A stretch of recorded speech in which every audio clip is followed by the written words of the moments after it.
probably looked at this painting as much as any painting in the world. First, of course, I've been here, my 10 years I've been here, I go around the galleries as much as I can and find myself drawn to this particular painting. And that's because many years ago I was a graduate student studying Dutch 17th century painting.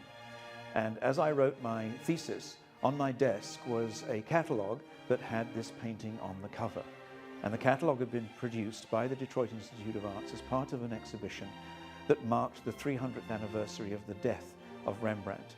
And inside the catalogue were many, many illustrations of works of art that were by Rembrandt and that were by Rembrandt studios, and that whole situation has changed. Scholars since then have looked at Rembrandt's work and reduced the number of Rembrandts that we think were actually by him, rather by followers and students and his studio, from about 1,000 to 400. And that means that lots of Rembrandts in museums that were Rembrandts once are no longer Rembrandts. But this one, this particular Rembrandt here, is absolutely unimpeachable. Whether you stand back from it or whether you get up very, very close to it, it's obvious that you're looking at the hand of the master. Looking at this painting on the cover of a catalogue, I didn't pay much attention to its size. And so when I first saw it, when I first visited Detroit in early 1974 and came specifically to see the great Dutch collection here, I was astonished at how small it is. And it's one of the things that I and others feel is that really great paintings, when you see them in reproduction, they feel as if they are much larger than they actually turn out to be. It's the strength, the strength of the composition, the coherence, gives a work of art a kind of monumentality that really belies its actual size. The scene that Rembrandt is showing here, the Visitation, is the scene where the Virgin Mary, pregnant with the child, has gone to see her cousin Elizabeth, who is also pregnant with the child that is going to become John the Baptist. And Rembrandt shows them here meeting in a very, very dramatic scene. You see the light flooding down onto the couple as they embrace. What we call chiaroscuro gives real drama to it. Everything around it is done in darker tones.